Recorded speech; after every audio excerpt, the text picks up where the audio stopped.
Hi hello viewers, ಇವತ್ತು ಮಾಡ್ತಿರೋ recipe ಗೋಣಿ ಸೊಪ್ಪು ಹಾಗೂ ಹುರುಳಿಕಾಳಿನ ಉದ್ಕ. ಈಗ ಕುಕ್ಕರಲ್ಲಿ 3 ವಿಸಿಲ್ ಹೋಗೋ ಹಾಗೆ ಹುರುಳಿಕಾಳು ಹಾಗೂ ಸೊಪ್ಪನ್ನು ನೀರು ಹಾಕ್ಕೊಂಡು ಬೇಯಿಸ್ಕೊಂಡಿದ್ದೀನಿ. ಜೊತೆಗೆ ಸ್ವಲ್ಪ ಉಪ್ಪು ಹಾಕ್ಕೊಂಡು ಬೇಯಿಸ್ಕೋಬೇಕು. ನೆಕ್ಸ್ಟು ಬಾಣಲೆಗೆ ಸ್ವಲ್ಪ ಎಣ್ಣೆ ಹಾಕ್ಕೊಂಡು ಮೆಣಸಿನ್ಕಾಯಿನ ಹುರ್ಕೋಬೇಕು. ಇದು ಮಿಕ್ಸಿಗೆ ಹಾಕೋದಕ್ಕೆ ಹುರ್ಕೋಬೇಕು. ನೆಕ್ಸ್ಟು ಒಗ್ಗರಣೆ ಹಾಕಿ ಸೊಪ್ಪನ್ನ ಬೇಯಿಸ್ಕೊಳ್ಳೋಕೆ ಹುರ್ಕೋಬೇಕು. ಈಗ ಮೆಣಸಿನ್ಕಾಯಿ ಹುರಿತಾ ಇದ್ದೀನಿ. ಮೆಣಸಿನ್ಕಾಯಿ ಹುರಿದು ಮಾಡಿದರೆ ಸ್ವಲ್ಪ ಖಾರ ಜಾಸ್ತಿ ಇರುತ್ತೆ, ಹಾಗೆ ಹಾಕ್ಕೊಂಡ್ರೆ ಸ್ವಲ್ಪ ಖಾರ ಕಮ್ಮಿ ಇರುತ್ತೆ ಫ್ರೆಂಡ್ಸ್. ನೋಡ್ತಾ ಇರಬಹುದು, ಮೆಣಸಿನ್ಕಾಯಿ ಬೆಂದಿದೆ ನೋಡಿ. ಸ್ವಲ್ಪ ಕಲರ್ ಚೇಂಜ್ ಆಗುತ್ತೆ ಮೆಣಸಿನ್ಕಾಯಿದು.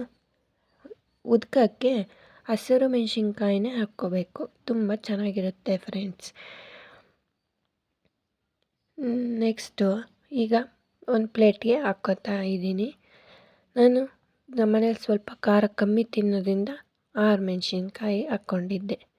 ಈಗ ಅದೇ ಬಾಣಲೆಗೆ ಸ್ವಲ್ಪ ಈರುಳ್ಳಿ, ಸ್ವಲ್ಪ ಹಚ್ಚಿರೋ ಹಸಿರು ಮೆಣಸಿನ್ಕಾಯಿ ಹಾಕ್ಕೊಂಡು ಒಗ್ಗರಣೆ ಮಾಡ್ಕೋತಾ ಇದ್ದೀನಿ.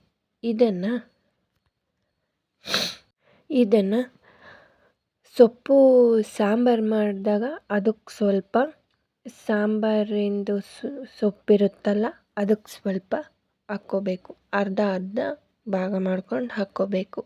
ಟೇಸ್ಟು ಈರುಳ್ಳಿ ಮೆಣಸಿನ್ಕಾಯಿ ಸಾಂಬಾರಲ್ಲಿ ಸೊಪ್ಪಿನಲ್ಲಿ ಸಿಗ್ತಾ ಇದ್ದರೆ ತುಂಬ ಚೆನ್ನಾಗಿರುತ್ತೆ, ಟೇಸ್ಟಿಯಾಗೂ ಇರುತ್ತೆ. ಸ್ವಲ್ಪ ನಾನು ಮಿಕ್ಸಿಯಲ್ಲೂ ಹಾಕ್ಕೋತಿದ್ದೀನಿ ಖಾರ ರುಬ್ಕೊಳ್ಳೋದಕ್ಕೆ.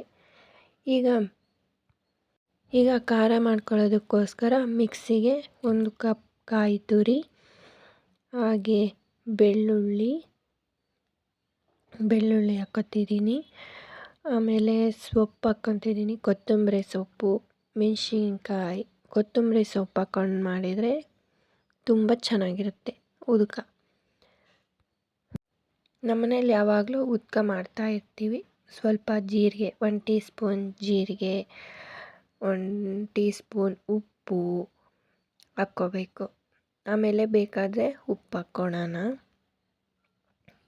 ಅದು ಮಾಡಿದ್ನಲ್ಲ ಒಗ್ಗರಣೆ, ಅದೊಂದು ಸ್ವಲ್ಪ ಹಾಕ್ಕೊಂಡಿದ್ದೀನಿ.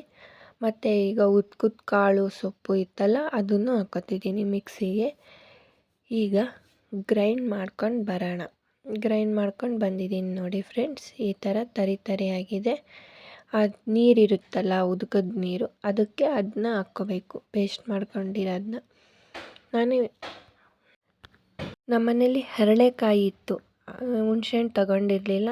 ಆಪ್ಷನಲ್, ಅವ್ರವ್ರ ಇಷ್ಟ. ಹರಳೆಕಾಯಿ ಅದು ತೊಗೋಬೋದು, ಹುಣಸೆ ಹಣ್ಣಾದರೂ ತೊಗೋಬೋದು. ನಾನು ಹರಳೆಕಾಯಿ ತೊಗೊಂಡಿದ್ದೀನಿ. ಅದರ ರಸ ಒಂದು ಲೋಟಕ್ಕೆ ಹಾಕ್ಕೊಂಡು ಬೀಜ ಎಲ್ಲ ತೆಗೆದು ಆ ರಸ ಒಂದು ಉದ್ಕದ ಸಾರಿಗೆ ಹಾಕ್ಕೋತಾ ಇದ್ದೀನಿ ಫ್ರೆಂಡ್ಸ್. ಹುಣ್ಸೆಹಣ್ಣು ಹಾಕ್ಕೊಂಡು ಮಾಡಿದ್ರೆ ಚೆನ್ನಾಗಿರುತ್ತೆ, ಹರಳೆಕಾಯಿ ಹಾಕ್ಕೊಂಡಾದ್ರೂ ಚೆನ್ನಾಗಿರುತ್ತೆ. ಈಗ ನೋಡಿ, ಅದು ಒಗ್ಗರಣೆನ ಸ್ವಲ್ಪ ಹಾಕ್ಕೋತಿದ್ದೀನಿ ಆ ಉದ್ಕದ ಸಾಂಬಾರಿಗೆ. ನೆಕ್ಸ್ಟು ಒಂದು ತಟ್ಟೆಗೆ ಅದು ಕೂಗಿಸ್ಕೊಂಡಿರ್ತೀವಲ್ಲ ಸೊಪ್ಪು ಕಾಳು, ಅದನ್ನ ತಟ್ಟೆಗೆ ಹಾಕ್ಕೊಂಡು ಕಾಯಿ ಹಾಕ್ಕೊತಾ ಇದ್ದೀನಿ ಫ್ರೆಂಡ್ಸ್. ಕಾಯಿ ಸ್ವಲ್ಪ ಭಾಳ ಹಾಕ್ಕೊಂಡು ಉದ್ಕ ಮಾಡಿದರೆ ತುಂಬ ಚೆನ್ನಾಗಿರುತ್ತೆ ಫ್ರೆಂಡ್ಸ್. ಕಾಯಿ ಸ್ವಲ್ಪ ಜಾಸ್ತಿನೇ ಇರಬೇಕು, ತುಂಬ ಚೆನ್ನಾಗಿರುತ್ತೆ. ಆಮೇಲೆ ಅದನ್ನ ಸ್ವಲ್ಪ ಹಿಂಗೆ ಸ್ಮ್ಯಾಶ್ ಮಾಡಿಕೊಂಡು ತಿಂದರೆ, ಒಗ್ಗರಣೆಗೆ ಹಾಕ್ಕೊಂಡು ಸ್ವಲ್ಪ ಬಿಸಿ ಮಾಡಿಕೊಂಡ್ರೆ ತುಂಬ ಚೆನ್ನಾಗಿರುತ್ತೆ. ತೋರಿಸ್ತೀನಿ ಫ್ರೆಂಡ್ಸ್, ಅದು ವಿಡಿಯೋನ ಎಂಡ್ ಆಗೋ ತನಕ ನೋಡಿ. ಹಾಗೆ ನನ್ನ ಚಾನಲ್ನ ಫಾಲೋ ಆ್ಯಂಡ್ ಸಬ್ಸ್ಕ್ರೈಬ್ ಮಾಡ್ಕೊಳ್ಳಿ, ಲೈಕ್ ಕೊಡಿರಿ. ಇನ್ನೂ ಯಾವ್ಯಾವ ಥರ ವಿಡಿಯೋ ಬೇಕು ಕೇಳಿ, ವೆಜ್ ಐಟಮ್ಸಲ್ಲಿ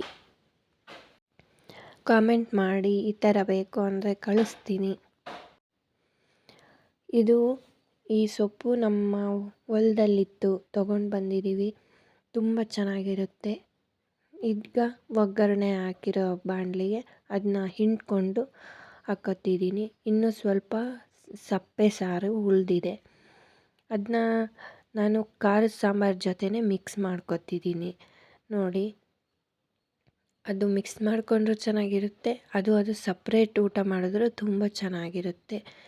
ನೋಡಿ, ಈಗ ಗ್ಯಾಸ್ ಆನ್ ಮಾಡಿಕೊಂಡು ಅದು ಉಗುರು ಬೆಚ್ಚಗಾಗೋ ತನಕ ಸೊಪ್ಪು ಬೇಯಿಸ್ಕೋಬೇಕು.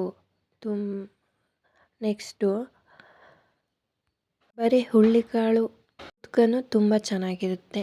ಈಗ ನಾನು ಸರ್ವ್ ಮಾಡ್ಕೊತಿದ್ದೀನಿ ನೋಡಿರಿ. ನಾನು ಆಲ್ರೆಡಿ ಮುದ್ದೆ ಮಾಡಿಟ್ಟಿದ್ದೆ, ಅದಕ್ಕೆ ಸಾಂಬಾರು ಮತ್ತು ಸೊಪ್ಪು ಹಾಕೋತಿದ್ದೀನಿ.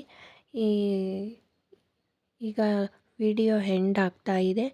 Thanks for the watching and like subscribe ಮಾಡೋದನ್ನ ಮರಿಬೇಡಿ. ಇನ್ನು ಯಾವ ಥರ ಅದು ಸಾಂಬಾರ್ ಸ್ನ್ಯಾಕ್ಸ್ ರೆಸಿಪಿ ಬೇಕು ಅಂದರೆ ಕಮೆಂಟ್ ಮಾಡಿ. ಬಾಯ್.